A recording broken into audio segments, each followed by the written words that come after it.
Welcome back, everybody. This Week in America and the Blue Funk Broadcasting Radio Network. Great to have you with us on the program today. As mentioned, with us on the program, Todd Andrlik. He's the author of the book, Reporting the Revolutionary War. Before it was history, it was news, how newspapers influenced the American Revolution. Todd, welcome to the program. Great to have you with us. Thanks for having me. Love the book. And let's start off by talking about the Arab Spring. And that's something, when you mention that, people are going to go, but that's recent. It's only been in recent times where the media has really shaped events. You can go back and look at your book, Reporting the Revolutionary War, and that's really pretty much what happened back then, isn't it? Yeah, I think the Arab Spring serves as kind of a nice modern parallel to help people kind of realize what exactly happened 250 years ago when newspapers were the only media during the American Revolution and very much served the same purpose of igniting and organizing the rebellion, which evolved into the revolution. You know, it's interesting because you can make the case that had it not been for the newspapers back then and the sort of grassroots reaction that people had, possibly the revolution wouldn't have happened. Definitely, yeah. A lot of historians are on record as saying that without newspapers, there would have been no American Revolution, and that's an extremely powerful statement and one that really attracted me to kind of the American Revolution era of newspapers, because not only do you have the amazing content and historical insight that you're gaining from reading these newspapers, but the fact that the newspapers served as such a catalyst for making America. In the book, Reporting the Revolutionary War, you've got, Todd, essays from 37 historians, American Revolution experts. You will actually see what was printed back at the time, and it's actually more than that. You'll get a chance to see what's going on both sides of the ocean, and we'll be talking about that in the course of the program. Let's first of all talk about the role of newspapers back then. How many cities had newspapers? How often did they publish? Let's just sort of lay the groundwork for what we're talking about in terms of newspapers.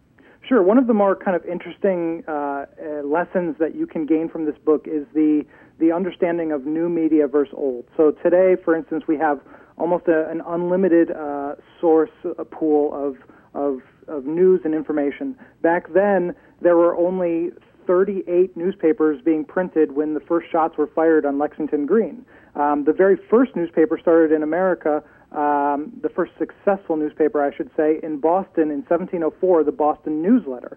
And it wasn't until 15 years later, in 1719, that we had the second successful American newspaper, the Boston Gazette. And similarly, circulation. Today, the top 100 newspapers in America have an average circulation of about 200,000. Back in 1775, the average newspaper circulation was approximately 600. So that sounds like a small amount, but keep in mind that these newspapers were widely read aloud in taverns and meeting houses, churches, private homes, and so the actual reach of these newspapers was extraordinary. What were the papers printed on?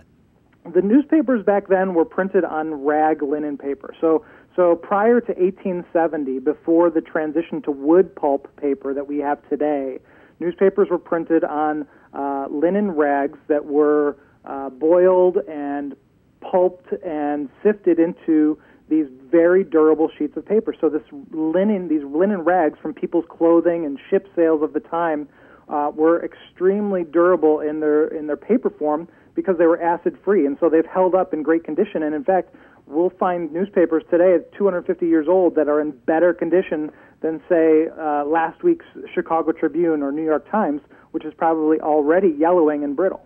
Yes, you look at some of these newspapers, I'll cut out articles and it starts curling and getting yellow within a couple of days. They're meant for immediate consumption and then they're gone. Interesting you mentioned raglinen.com. I'll give you some information on Todd. Todd Andrlik, our guest on This Week in America. The book is Reporting the Revolutionary War. Before it was history, it was news. The website to go for all the information is very simple. It's beforehistory.com. Todd also is the curator and publisher of raglinen.com, an online museum educational archive of historically significant newspapers dating back to the 16th century. So I guess these were meant to last, not only what was printed, the sentiment of what was printed, but the newspapers were meant to last for a number of years, in this case several hundred years. Let's talk about what exactly was printed in the paper. We think of journalism now as pretty much at least attempting to be straightforward. Were the newspapers straightforward then, or were there propaganda mechanisms being used? No, propaganda and bias was perfected in the 18th century, in particular during the American Revolution, where you had patriot and loyalist newspapers that were printing to really kind of incite and motivate and sustain loyalty to their cause. And so from a journalism standpoint, when you actually start digging into these newspapers, you learn that really the primary kind of professional behind these were the printer. They didn't have a large staff of reporters or editors. These positions didn't really exist. So professional paid writers didn't exist back then.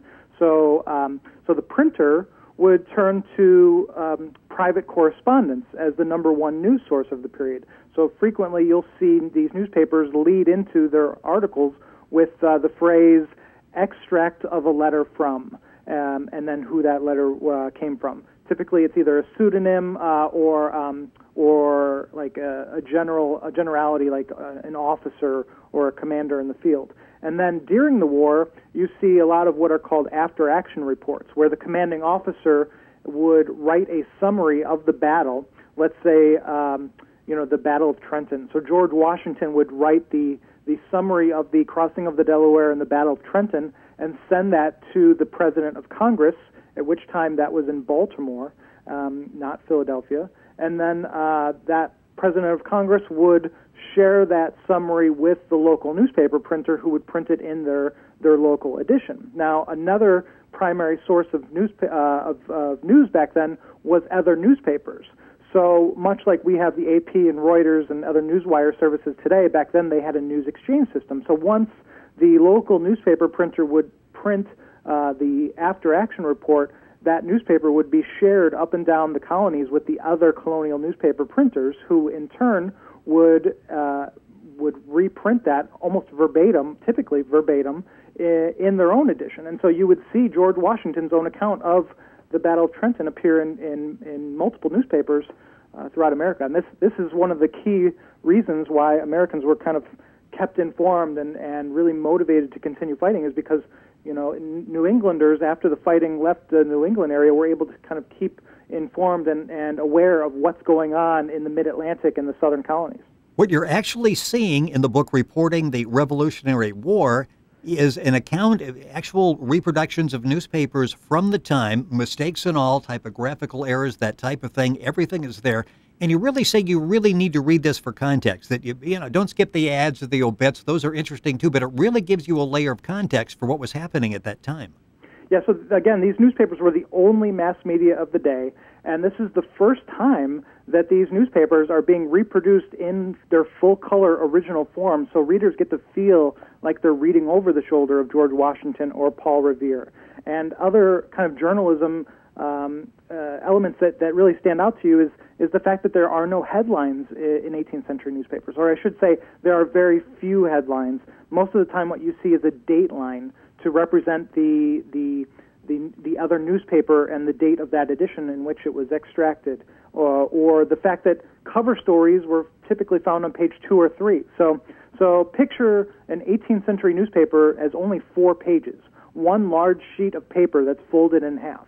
On the front and the back page, which is one side of the sheet when it's unfolded, that page 1 and 4 was typically typeset earlier in the week, and so it contained more of the evergreen type of news, so like foreign news and advertisements and essays that could be typeset earlier in the week. Then the inside pages 2 and 3, would carry the more timely domestic news. And so what we consider front page breaking cover story type news today would be found on page 2 or 3 in the 18th century.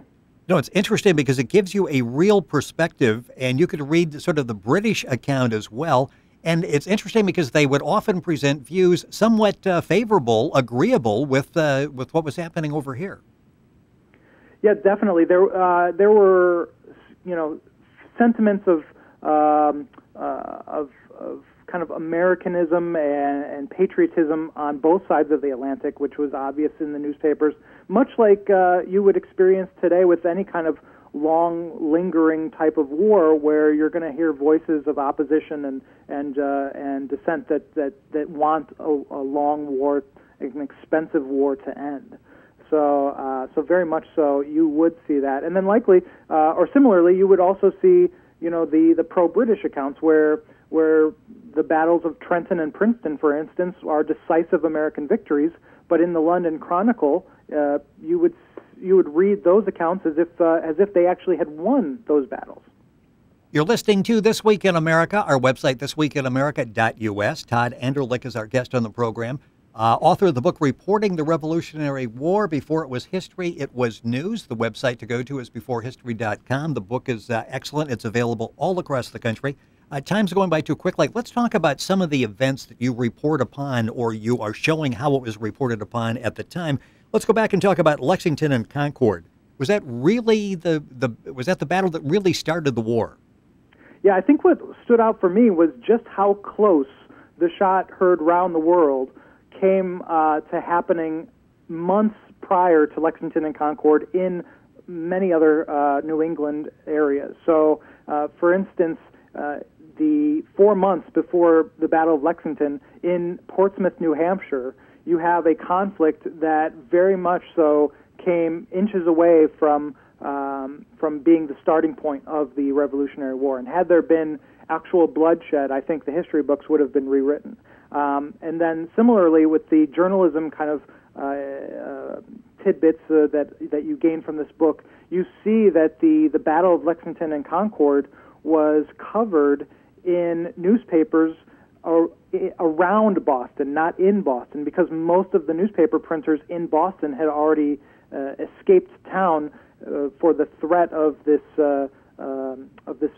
war about to begin. So a lot of historians today, when they go to the newspapers to really learn and dissect what was happening back then through the primary source, they turn to newspapers in New Hampshire and Connecticut and Rhode Island. And so, for instance, in the book, we have the April 21st, 1775 issue of the New Hampshire Gazette, which is unique for a number of things.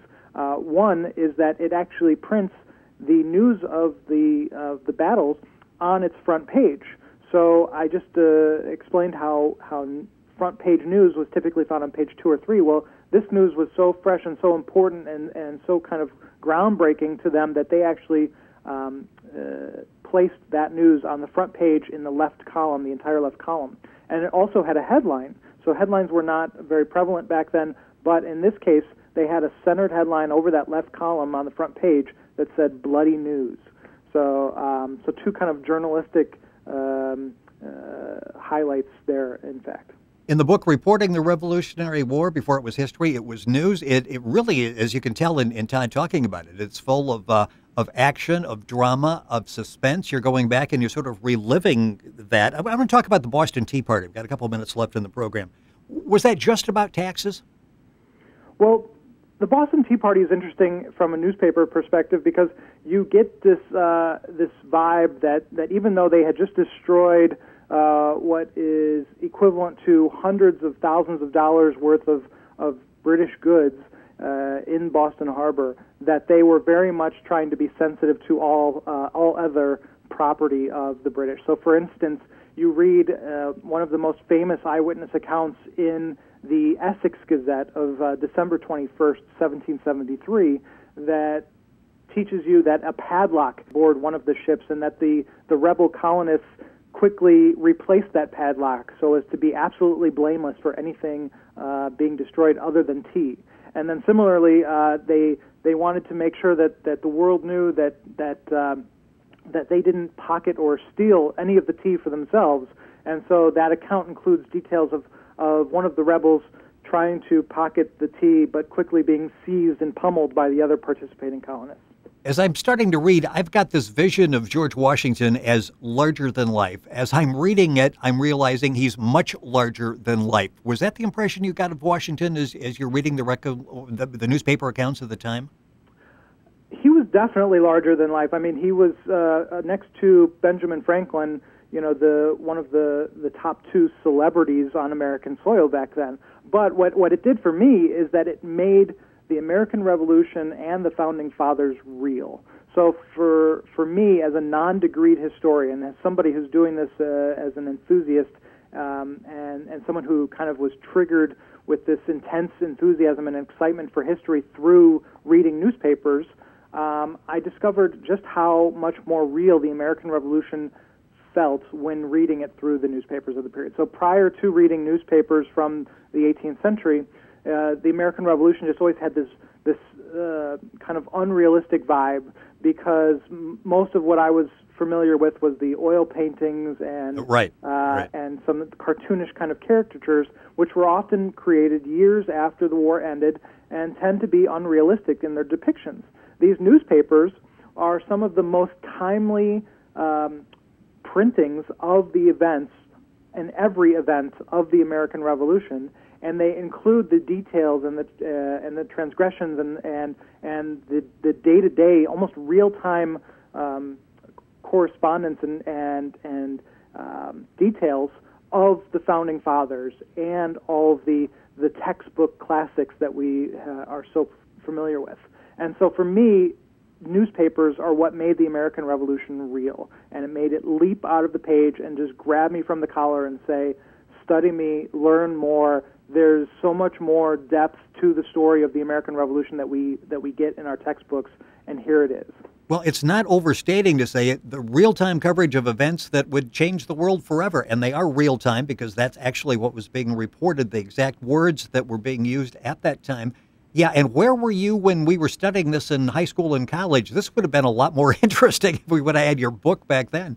Thank you. Yeah, no, it definitely is something that kind of served as a catalyst for my excitement about history, and that was really the goal of this book, is provide for the general readership, for the first time ever, these full-color original reproductions of the newspapers, along with context, because alone they can be somewhat dangerous. I mean, these are the number one propaganda tool of the period, so they come with the newspapers printing sometimes errors and omissions and exaggerations. Right. And so the 37 historians that I drafted to really participate in this project and bridge the centuries for readers, they call the fouls on the errors and omissions and point out exactly what's fact and what's fiction, so that the modern-day general reader can go into this book and have the comfort of mind and the peace of mind just to know that what they're reading, is kind of being that their hand is being held. Let's say that